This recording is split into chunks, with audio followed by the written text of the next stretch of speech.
Bonjour à tous, j'espère que vous allez tous bien. Bienvenue dans la présence du Seigneur. Merci Seigneur pour tes bienfaits, merci pour ta grâce, merci pour ta protection. Merci Seigneur pour ce privilège que tu donnes encore à chacun d'entre nous d'être connectés ce matin. Nous prions que tu remplisses encore ces lieux dans le nom de Jésus. Je prie que tu touches encore chacun d'entre nous personnellement là où nous nous trouvons au nom de Jésus. Seigneur, prends le contrôle. Ta parole déclare que tu te laisses trouver par ceux qui te cherchent. Seigneur, nous te cherchons encore davantage encore aujourd'hui. Que tu puisses te révéler personnellement à chacun d'entre nous encore au nom de Jésus. Que tu parles encore à chacun d'entre nous. Parce que dans ta présence, il y a la vie.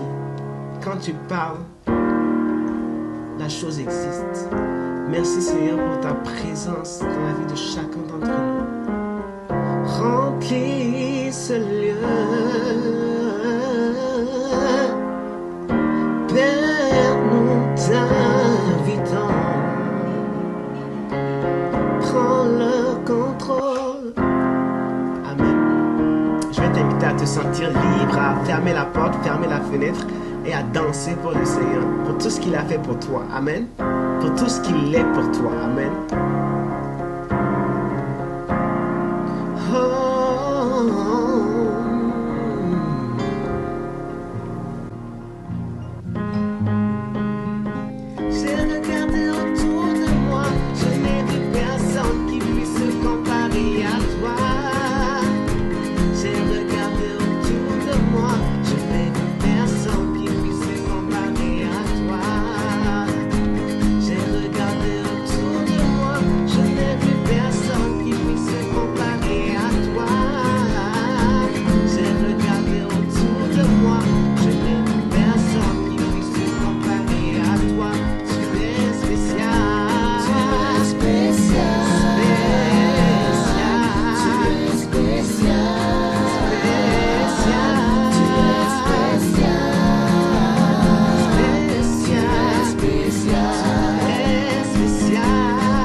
Seigneur, alors qu'autour de nous, il y a beaucoup de bruit, tout le monde parle de la pandémie dans les médias. Seigneur, nous ne voulons pas nous concentrer, Seigneur, sur les nouvelles, Seigneur, de ce monde, Seigneur, et ne pas être concentré, Seigneur, connecté aux nouvelles d'en haut, connecté à toi, Seigneur. Je prie, Seigneur, que tu remplisses encore chacun d'entre nous dans le nom de Jésus. Seigneur, nous voulons plus de toi, Seigneur. Nous voulons plus de toi dans chacune de nos vies, Seigneur. Merci, Seigneur, parce que tu es spécial pour nous.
Seigneur, sur ta voix, sur ce que toi tu dis, Seigneur, et pas sur ce qui se dit autour de nous, Seigneur. Nous voulons être concentrés, Seigneur, sur toi. Que tu prennes encore le contrôle de toutes choses dans le nom de Jésus.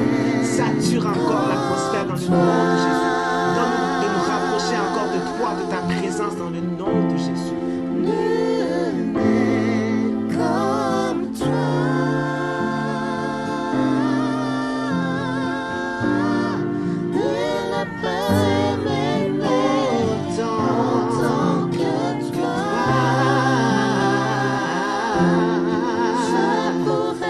Chercher pour l'éternité.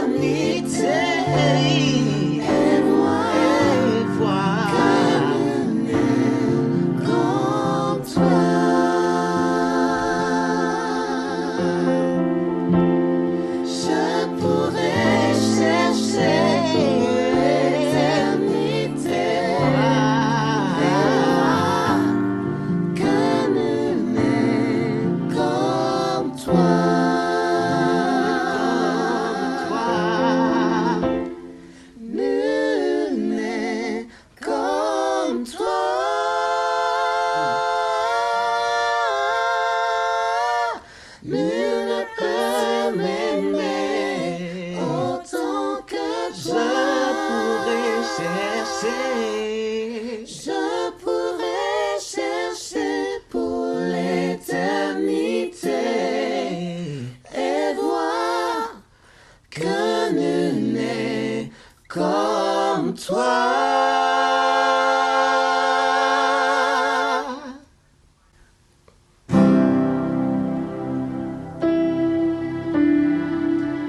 Seigneur, tiré d'âge en âge, en toutes circonstances, Seigneur.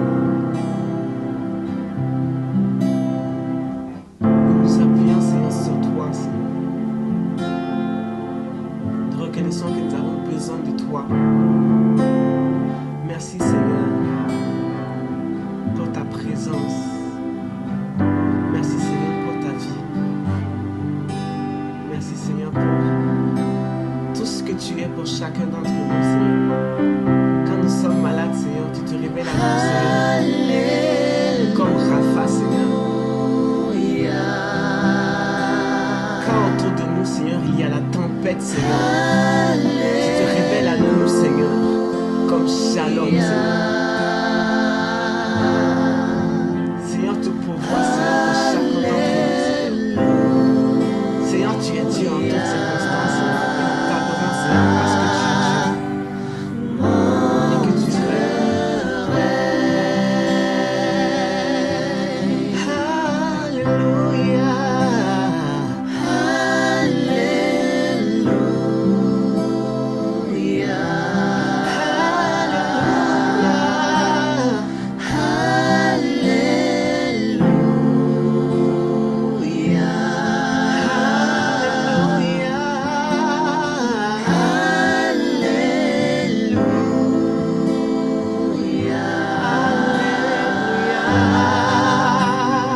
Mon Dieu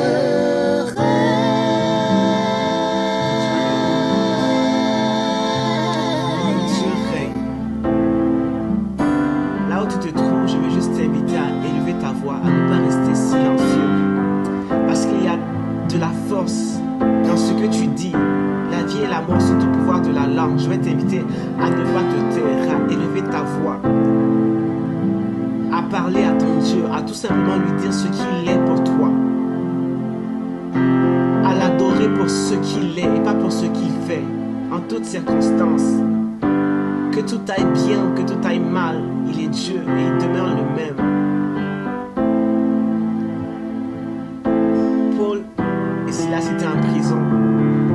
On voit souvent le fait qu'ils chantaient, que leurs chaînes ont été brisées, mais ils ne chantaient pas le Seigneur pour qu'il brise leurs chaînes. Ils adoraient le Seigneur parce qu'il est Dieu. Indépendamment des circonstances, ils élevaient le nom de Dieu. Que tout aille bien, que tout aille mal, Dieu est Dieu. Et il mérite d'être adoré parce qu'il est Dieu. Seigneur, nous t'adorons. Seigneur, nous t'adorons. Tu es Dieu. Seigneur, nous t'adorons. Car tu es Dieu.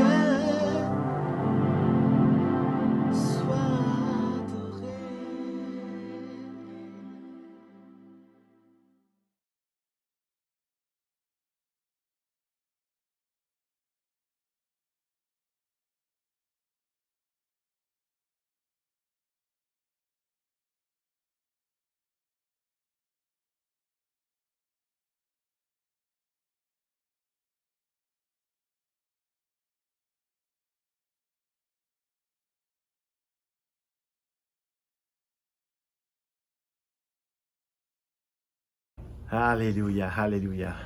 Bienvenue à notre service, Église Victoire de Sudbury, alléluia.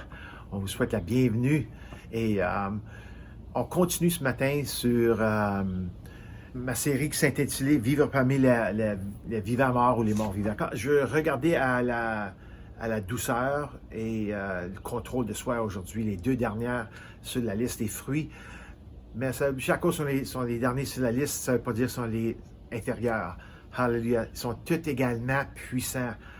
Alléluia. J'ai intitulé mon message « Prenez ça bien doux ». OK? Parce qu'on parle aujourd'hui de la douceur et de la maîtrise de soi. L'un des théologiens les plus brillants du christianisme, son nom c'est Jonathan Edwards, il nous a expliqué qu'est-ce que ça veut dire la douceur. OK? Lui appelait ça un esprit comme un agneau ou une colombe. Puis lui a dit que ce n'est pas un supplément optionnel, mais plutôt la disposition véritable et distinctive du cœur des chrétiens, des croyants. En d'autres mots, la douceur est la manière la plus chrétienne que nous puissions être. C'est puissant, ça. Ça, juste être une personne qui est doux, comme Jésus l'a dit lui-même. Allez avec moi à Matthieu 11, 28 et 30. La manière que Jésus l'a dit, c'est quelque chose, c'est très, très, très puissant. Alléluia. Matthieu 11, 28 à 30 nous dit, venez à moi, vous qui êtes fatigués et courbés sous un fardeau. Ça, c'est bien mis, ça. Ça, c'est bien expliqué en français. Je l'aime beaucoup. Courbés sous un fardeau, et je vous donnerai du repos. Acceptez mes exigences et laissez-vous instruire par moi, car je suis doux et humble de cœur, et vous trouverez le repos pour votre âme. Wow! Jésus nous appelle à venir à lui, parce que nous avons besoin de ce qu'il a. Wow! Alléluia! Ça, c'est la douceur. Un cœur doux et humble. J'essaie de penser maintenant, où pouvons-nous trouver ça, cette douceur-là, dans le monde aujourd'hui? Spécialement, qu'est-ce qui se passe dans tous les quatre coins du monde? C'est terrible. La douceur est quelque chose qu'on ne voit pas comme les autres fruits de l'esprit. La joie, la paix, la bienveillance, les fruits de l'esprit incluent la douceur. C'est quelque chose qu'on ne voit pas souvent ici. Alors, où pouvons-nous voir ça? Si nous regardons tout de nous sur tous ces jours, c'est difficile à trouver. Regarde ce que une concordance nous dit, le Strong's nous dit, le mot grec pour douceur, c'est le mot tapinos. OK? Puis ça parle de l'humilité ou bien être humble, d'un faible état. OK? Mais ça ne veut pas dire négatif, ça. OK? Ça veut dire spirituellement d'une bonne place. Puis ne s'élevant pas loin du sol. Une personne qui s'élève pas loin du sol. Il y a une bonne explication pour ça ici. Ça parle aussi de l'humilité. Mais j'ai marqué ici, la douceur et l'humilité ou l'humilité de cœur sont l'exact opposé de ce que nous voyons généralement dans notre société aujourd'hui. La modestie du cœur se voit seulement quand on se n'élève pas loin du sol. Okay? Vous perdez cette humilité lorsque vous vous élevez en dehors des périmètres établis par le Seigneur. Demandez simplement à Lucifer. Demandez pas à lui, mais regardez ce qui est arrivé à lui. Ésaïe 14, 12 à 14 nous dit, « Comment es-tu tombé du ciel, astre brillant, fils de l'aurore? Tu te voilà abattu par terre, toi qui terrassais les nations. Tu disais dans ton cœur, je monterai au ciel, je hisserai mon trône au-dessus des étoiles de Dieu, et je siégerai sur la montagne de la rencontre à l'extrême nord. Je monterai au sommet des nuages, je ressemblerai au très haut. » Wow! Alors, c'est intéressant qu'on puisse voir Jésus nous dire, « Venez à moi, parce que moi je suis humble et doux de cœur. » C'est exactement l'opposé de ce que l'ennemi est. Lucifer n'a pas connu sa vraie place dans le royaume de Dieu. C'est pourquoi Jésus a pu dire ce qu'il a dit, pour que nous pouvons être trouvés dans un état de douceur, d'humilité et de maîtrise de soi. C'est très important de comprendre que l'humilité et la douceur, la maîtrise de soi, c'est tout mélangé ensemble ça, par l'amour. Alléluia. On va regarder ça un petit peu plus loin. Lucifer fut abattu au sol par force. Alléluia. Rappelez-vous le vieil adage, C'est un vieil adage des bandes dessinées de Superman. Puis avant qu'il partait de la situation, il disait en haut, en haut. Ben, en anglais, il disait up, up and away. C'est en haut et on y va. Si on peut dire comme ça en français. Quand Lucifer disait je monte haut et haut et haut et plus haut encore, Dieu était celui qui lui a dit tu y vas et c'est au sol que tu t'en vas. Alléluia, j'ai entendu pasteur Paul dire récemment que c'est un peu drôle qu'il avait dit Dieu a fait sortir Satan du ciel. C'est drôle à le dire quand même, comme une crotte de nez sur le bout du doigt. Pire! Va-t'en, oui. Tu sais, comme juste lui dire comme ça. Excusez-moi pour ma petite crotte de nez, là, mais c'est juste pour dire que c'est comme quand Satan a décidé qu'il lui était pour aller plus haut que le Seigneur, je serais comme le Seigneur encore plus haut. Le Seigneur dit non, ça ne va pas comme ça. Va-t'en. À terre que tu vas, au sol. C'est pour ça que la définition de douceur, c'est un qui s'élève pas loin du sol. Alléluia. C'est une très bonne explication. Puis ça, là, c'est pas juste pour Lucifer, ça va pour tout le monde aussi. Si nos cœurs s'élèvent trop loin du sol, en dehors du périmètre de l'humilité, Dieu comme une épingle, OK?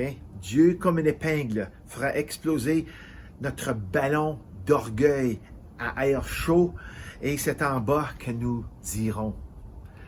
Il faut avoir de l'humilité. Notre orgueil, ça ne monte pas haut. Quand ça essaie de monter haut avec le Seigneur, c'est ça qui va descendre. Tout orgueil va se faire descendre. Parce que l'orgueil parle à nous de se monter au-dessus de quelqu'un d'autre. L'orgueil, c'est toujours de se mettre plus haut que les autres, plus haut que quelqu'un d'autre. Tu sais? Et c'est pas ça que le Seigneur veut. Il veut qu'on reste en douceur et en humilité. Alléluia. Et la hauteur, si vous montez, la hauteur de votre élévation déterminera comment dure va être votre chute. La chute libre de l'orgueil est une chose effrayante.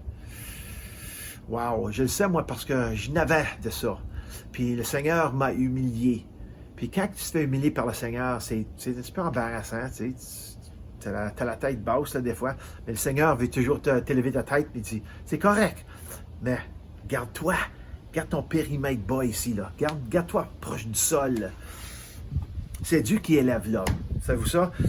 C'est Dieu qui nous permet de s'asseoir avec le Christ dans les lieux hauts, célestes. S'élever au-dessus de votre lieu désigné est une recette pour une chute libre. Avez-vous déjà vu quelqu'un tomber d'un avion sans parachute ou bien avant que sa parachute elle s'ouvre? Ça tombe vite. Tu regardes ça, tu vois la terre. C'est comme ça. C'est une image de qu'est-ce qui arrive quand on est plein d'orgueil, sans humilité. Ça va arriver une journée quand on va tomber. Puis ça, c'est pas quelque chose de beau. Alléluia, Seigneur Jésus, tu nous montres des choses comme ça. Alors, c'est Dieu qui nous élève. C'est pourquoi la douceur et l'humilité de cœur sont si importantes. Ils nous maintiennent ancrés au fondement solide de la parole de Dieu. Et juste pour que vous compreniez, la douceur ne signifie pas la faiblesse. Il y en a qui disent « Oh, cette personne-là est douce, elle est calme, elle est très humble, doit être faible, ou doit être... » C'est un signe qu'il n'est pas une personne qui est forte. Ça signifie pas ça. Satan a très peur de quelqu'un qui a perfectionné le fruit de la douceur dans sa vie, ou l'humilité dans sa vie, ou la maîtrise de soi, ou la joie, la paix, la bienveillance. Tous les fruits du Saint-Esprit sont toutes quelque chose de formidable contre l'ennemi. On est vraiment un ennemi formidable, absolu, dans les yeux de Satan quand on est une personne qui a la douceur. Alléluia. C'est quand nous marchons dans la chair qu'il a la prééminence et le droit de nous condamner. Quand on marche dans la chair, c'est sûr qu'on ne marche pas dans l'esprit. C'est soit qu'on marche dans l'un ou dans l'autre. Mais quand on marche dans la chair, nous n'avons pas la puissance. Nous avons la puissance de la chair qui est pas une puissance vraiment à dire comme ça. C'est la vraie puissance et la puissance dans les fruits de l'esprit. Nous avons le fruit de l'esprit. Et quel bon fruit que c'est. Regarde ce que Jean 1,29 nous dit. Ça dit que le lendemain, il vit Jésus, qui parle de Jean-Baptiste. Jean-Baptiste vit Jésus s'approcher de lui et dit, « Voici l'agneau de Dieu qui enlève le péché du monde. » Le Saint-Esprit a révélé à Jean-Baptiste que Jésus était l'agneau de Dieu qui était pour enlever le péché du monde. À quel point que l'agneau est-il doux? Le dictionnaire Collins dit que lorsque vous êtes doux comme un agneau, vous ne blesserez jamais personne. Vous n'allez jamais faire mal à quelqu'un. Vous n'allez jamais faire quelque chose ou dire quelque chose, faire quelque chose de physique qui va blesser quelqu'un, va faire mal à quelqu'un. C'est ça la douceur. C'est ça pourquoi tu peux te mettre parmi des agneaux puis les toucher. C'est doux, doux, doux, doux. Pareil, la même chose avec une colombe. C'est pour ça que Jonathan Edwards avait dit que la douceur, c'est ça qui fait. C'est ça le vrai christianisme, être doux. Alléluia. Nous ne blesserons jamais personne.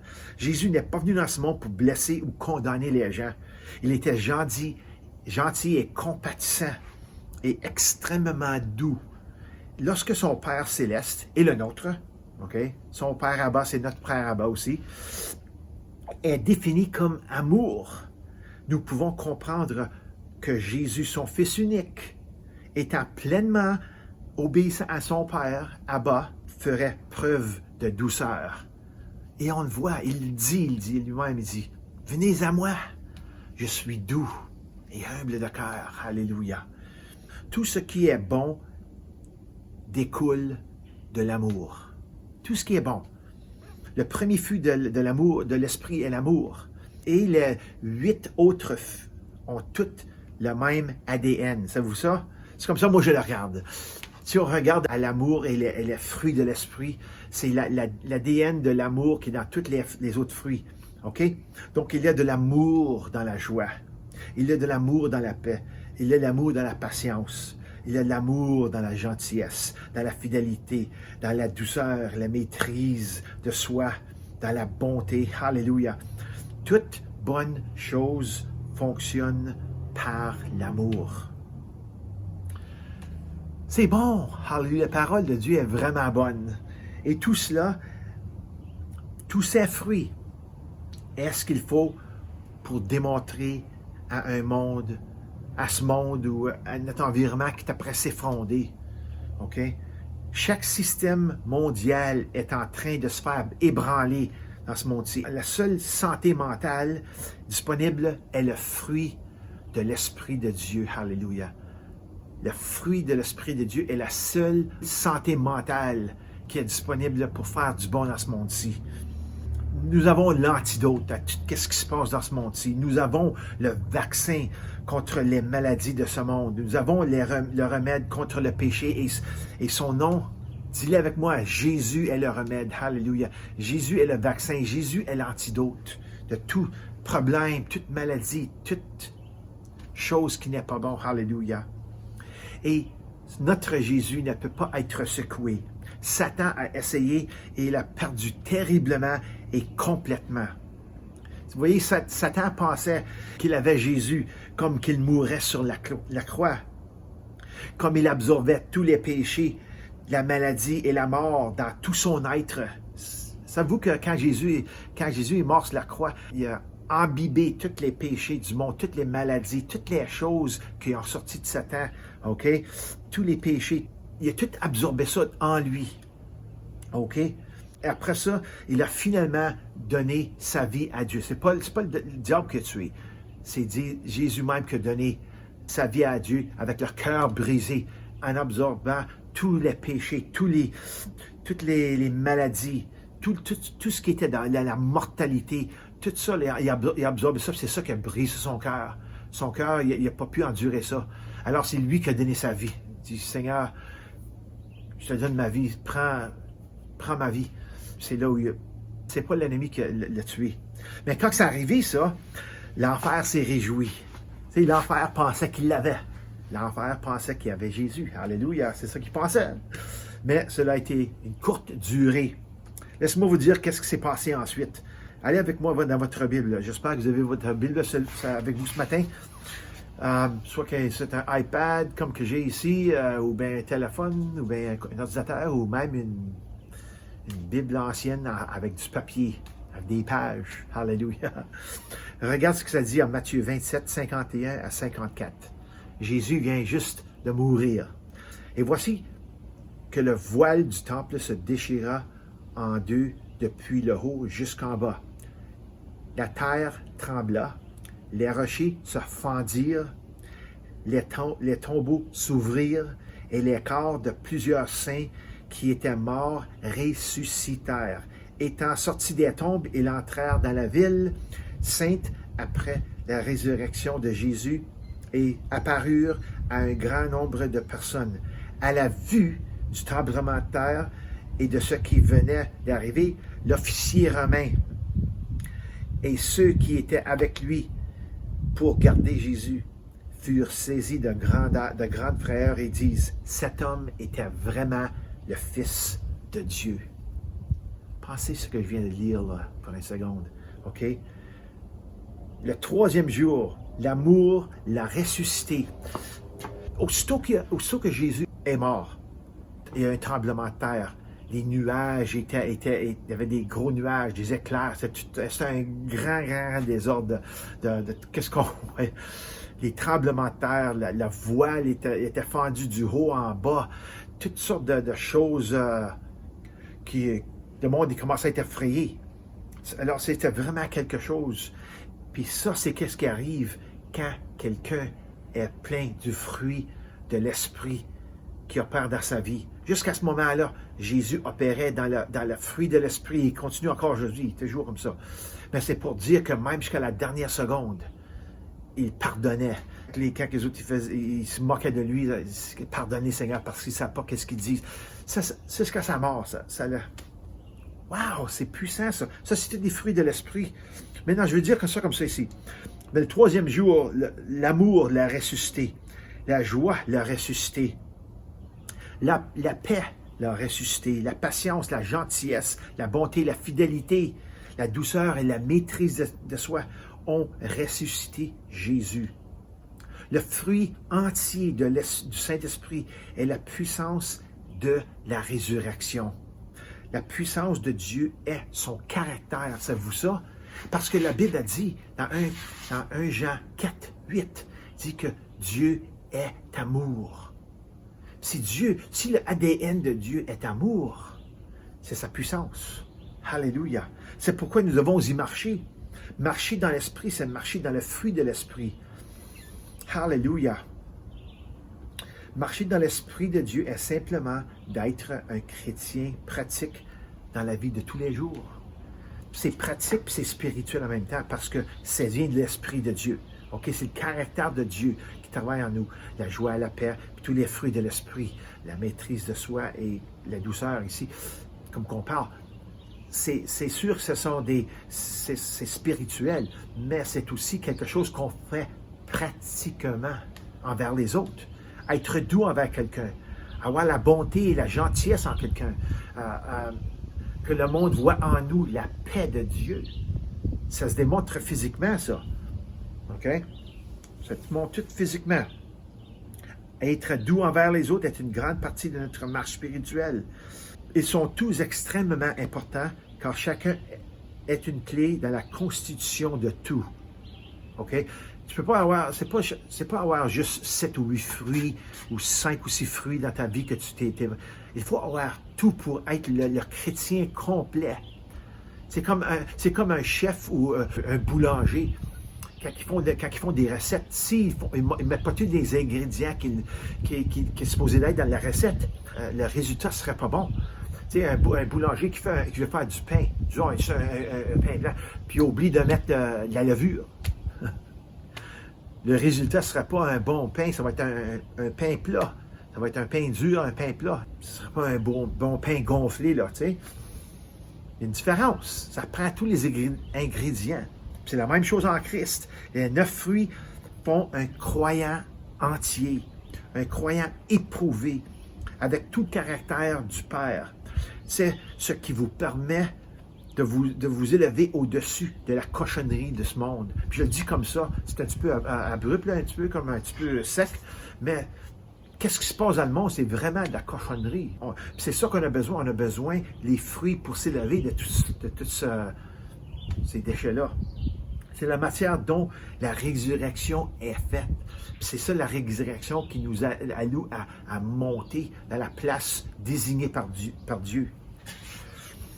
Maintenant qu'il s'agit du dernier fruit sur la liste de Dieu, de la maîtrise de soi. Mais écoutez ce que l'État britannique, son nom c'est Edmund Burke, c'était un homme britannique, mais c'est un homme qui est dans les politiques. Okay?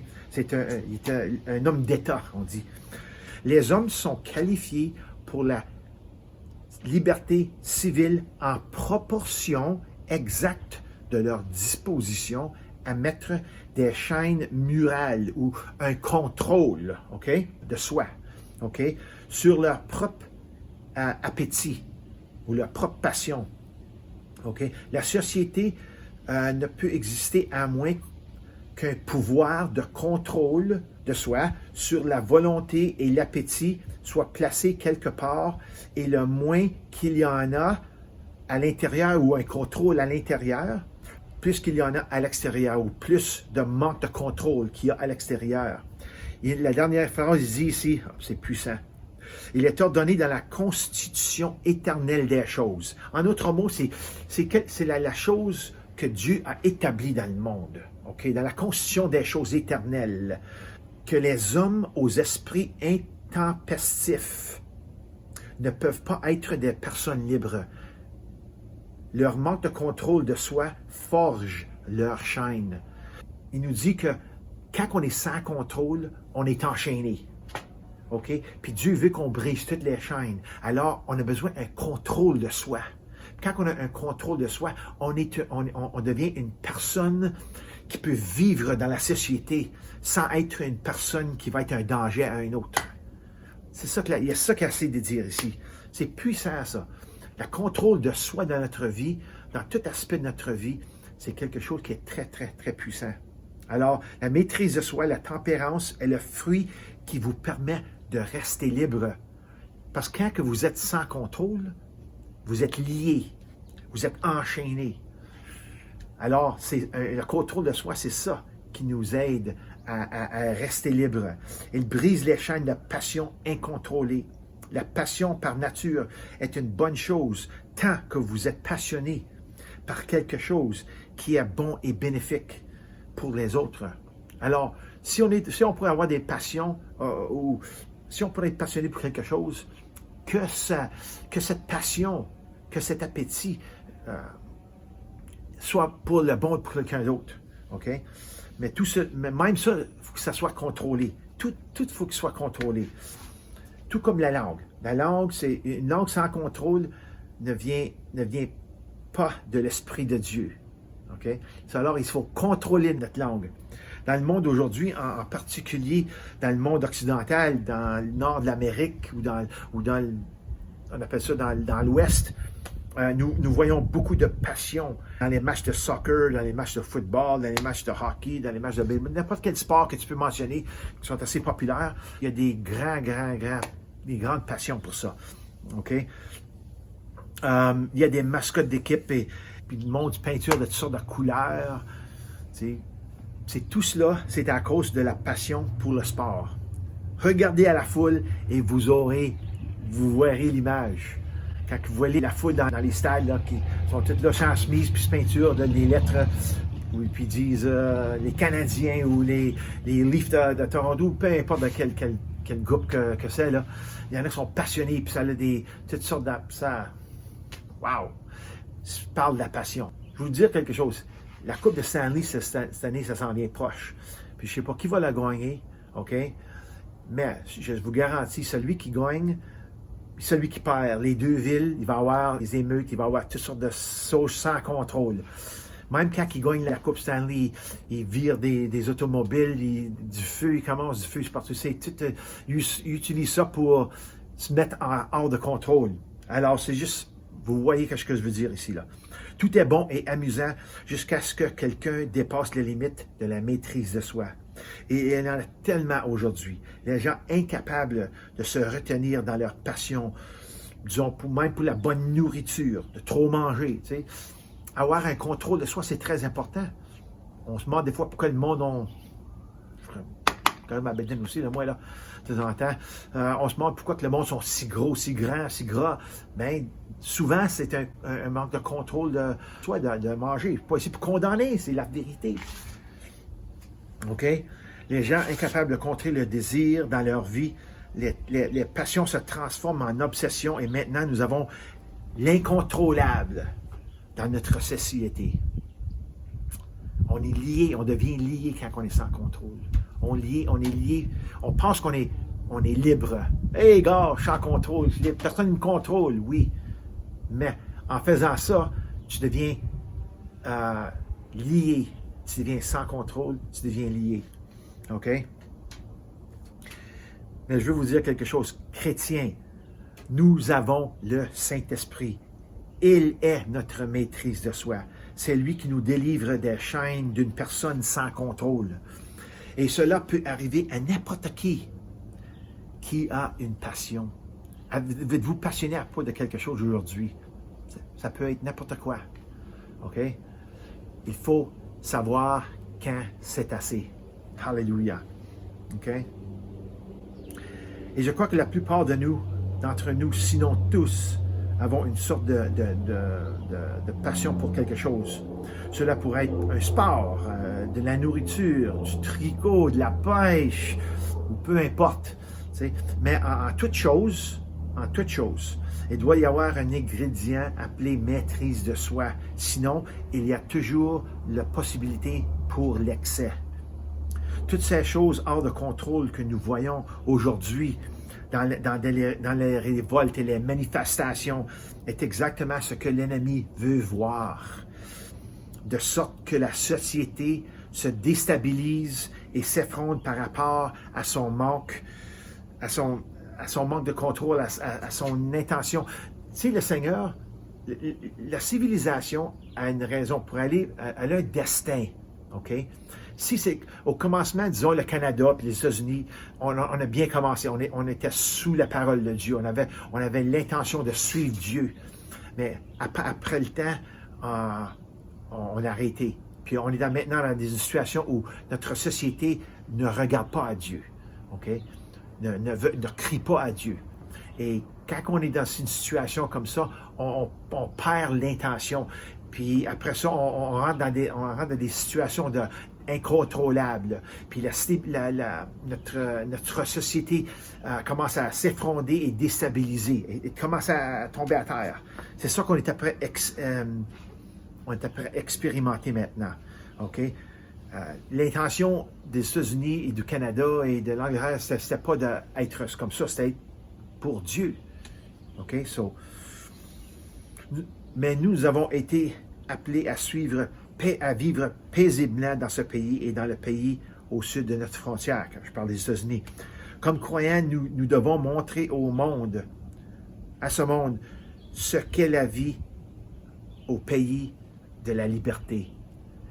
Tu sais, on dit qu'on est libre au Canada. On n'est pas vraiment libre. Quand tu es hors de contrôle, quand tu es manque de paix, quand tu as un manque de toutes sortes de fruits de l'esprit, tu es lié. Tu n'es pas vraiment libre dans la manière que tu penses que tu devrais être libre. La liberté vient en Jésus-Christ, vient en les fruits de l'esprit, quand on marche dans les fruits de l'esprit. C'est là où la vraie liberté est. Alléluia. Mais le plus que nous allons, le plus que nous voyons notre liberté s'éroder. C'est ça vrai, ça. C'est parce qu'il manque des fruits dans nos sociétés. Les fruits de l'esprit. De nouvelles guerres ont été éclatées à l'étranger, au Moyen-Orient. Ça fait pas longtemps, là, mais là, ça a arrêté de se lancer des bombes, là, de jeter des bombes. Mais quelques semaines passées, c'était comme ça. On avait eu un manque de contrôle. C'est ça qui cause des guerres. Le monde, ça se peut pas, ça se contrôle pas. Il y en a qui veulent pas arriver à un milieu, ok, où il va y avoir la paix, ok. Alors, il y a vraiment un manque de fruits de l'esprit dans ce monde-ci.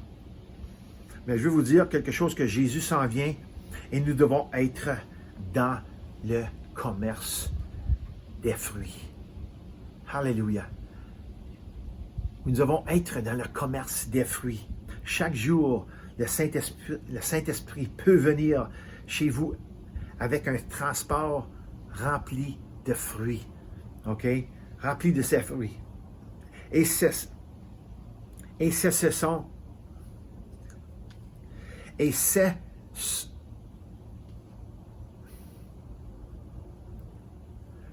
ces fruits que nous exposons aux autres. C'est ces fruits-là, c'est les fruits du Saint-Esprit que nous exposons aux autres. J'aime la façon dont certains supermarchés peuvent empiler les oranges et les pommes. Voyez-vous ça? C'est beau. Des fois, vous rentrez dans un... c'est pas juste mis tout partout, là. Des fois, c'est tout mis en belle rangée, là. Tout bien pilé, bien... Puis il y en a un satan qui vient descendant, qui vient de temps en temps, puis défaire ça. Mais c'est juste pour dire que c'est vraiment une beauté quand tu vois ça, là. C'est beau voir les fruits comme ça, des beaux fruits frais. J'aime ça, moi. Laisse-moi vous poser une question. C'est quelque chose que j'aime ça faire avec tous mes messages. Contrôlez-vous les passions dans votre vie? Je sais que chacun d'entre nous ont des passions. Si vous n'avez pas de passion dans votre vie, vous êtes mort. Il faut une passion dans votre vie. Alléluia. Peu importe quoi que ce soit, quelque chose de bon, ayez une passion dans votre vie. Mais, est-ce qu'elle est sous contrôle? Êtes-vous capable de contrôler les passions que vous avez? Disons que vous aimez manger. OK? Moi, j'aime manger. Mais je peux-tu contrôler... peux-tu prendre un sac de chips puis manger juste le quart ou le tiers ou un petit peu? Ou bien faut-tu que je mange tout le grand sac de chips? Ou bien si je vais à McDo ou manger un hamburger en quelque part, faut-tu en manger deux ou peux-tu juste en manger un? Tu sais, parce que des fois, on mange trop. Ou bien, si j'ai une passion pour faire quelque chose, vas-tu la faire tout le temps? J'ai-tu le contrôle sur mes passions? OK? Même les mots.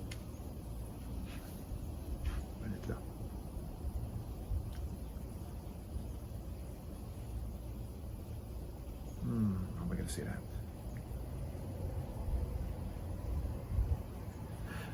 Vous savez, à Netflix, il y a des séries de télévision qu'on peut regarder.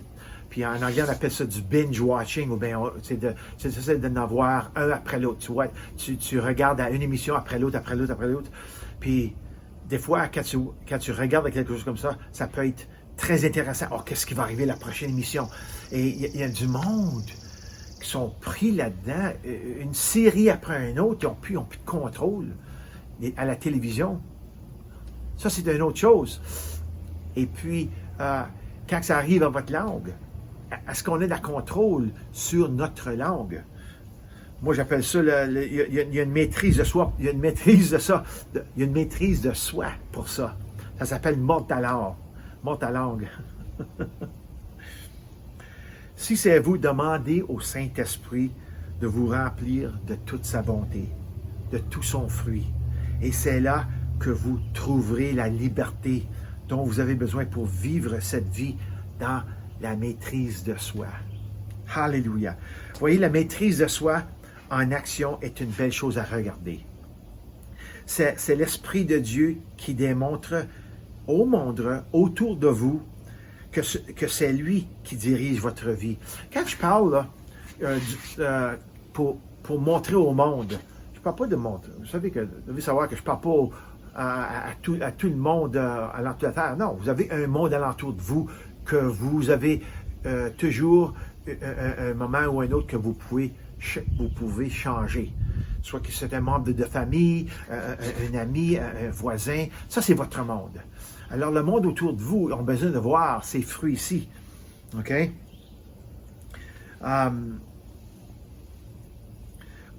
Il faut que le monde voit que Dieu est capable de faire... minute là.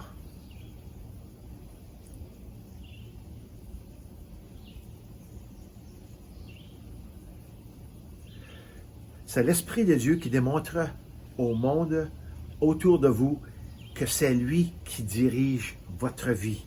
OK? Soit votre voisin, un membre de famille, ça c'est votre monde. OK? Qu'il est capable de faire au monde qui vous entoure un endroit sûr, une place sûre, un endroit dans lequel que quelqu'un peut entrer et profiter de ce que vous avez. Dieu veut établir en toi, par les fruits de l'Esprit, une place. Quand quelqu'un vient visiter ou quand tu vas visiter quelqu'un, quand tu rencontres quelqu'un, que la personne va pouvoir se sentir en bon état quand ils vont partir de vous, sans être condamné, sans être... vous savez, il va toujours avoir du monde, c'est sûr, qui vont rejeter la parole. Mais si on démontre l'Esprit de Dieu en les fruits, c'est peut-être la chose la plus efficace qu'on peut faire pour témoigner à quelqu'un. Alléluia. Alléluia. Tout l'argent du monde ne peut pas acheter une goutte du jus de fruits de l'Esprit Saint, du Saint-Esprit. Mais nous pouvons en avoir un verre fraîchement pressé chaque jour. Regardez à ce que je viens de dire là, comme une animation. C'est une petite goutte. Le monde ne peut même pas en avoir une goutte. Mais nous, chaque jour, nous pouvons en avoir un verre fraîchement pressé, puis boire. Alléluia. C'est une image que je veux que vous compreniez ce matin. Alléluia. C'est la meilleure façon d'afficher...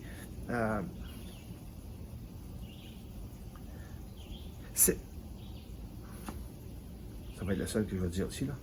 C'est bon pour vous et pour les gens autour de vous. N'est-ce pas merveilleux, ça? Que vous avez quelque chose de bon pour le monde autour de vous. Et c'est quelque chose qu'ils ne savent pas qu'ils ont besoin, mais ils ont besoin. Alléluia. C'est bon des fois que tu peux monter le verre de jus fraîchement pressé. C'est une bonne chose.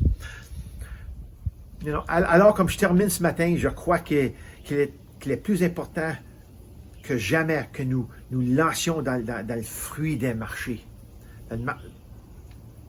Alors, comme que je termine ce matin, je crois qu'il est important plus que jamais que nous lancions dans le marché des fruits.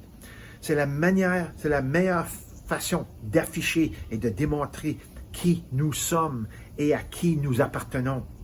Nous sommes dans le business de démontrer le caractère de Dieu par le fruit de l'Esprit. Alléluia. Pendant que je dis cela, est en train d'écrire ce message, ma femme Sylvaine est en train d'apprécier une bonne orange juteuse. Cela prouve simplement que les fruits sont bons. Alléluia. Alors, je vais vous passer une bonne semaine. Je vais vous réfléchir sur ce message ce matin concernant les fruits, que c'est une résurrection. La puissance de la résurrection est dans les fruits de l'Esprit. Alléluia. Et que le monde a besoin de ce que nous avons. Alléluia. Alors, prions. Seigneur, je te remercie. Je te remercie, Seigneur, que nous avons, Seigneur, les fruits de l'Esprit. Alléluia. Et tu nous dis dans ta parole de marcher dans ces fruits-là. Alléluia. Alors, Seigneur, aide-nous. Montre-nous, Seigneur, où on est faible, dans quel fruit qu'on est faible. Si on est faible dans soit la joie, ou la maîtrise de soi, ou la douceur, ou l'humilité. Seigneur, montre-nous, Seigneur, pour qu'on puisse travailler, puisqu'on puisse faire un plus grand effort, Seigneur, de devenir une personne qui est perfectionnée, Seigneur, dans les fruits de l'Esprit, pour que le monde voit la différence en nous. Quand il regarde à nous, et quand ils regardent au monde, qu'est-ce qui se passe dans ce monde? Alléluia. Il y a une différence. Il devrait avoir une différence. Alors, Seigneur, aide-nous. Au nom de Jésus. Alléluia. Passez une bonne semaine à Seigneur. Soyez fructueux et multipliez-vous. À la prochaine.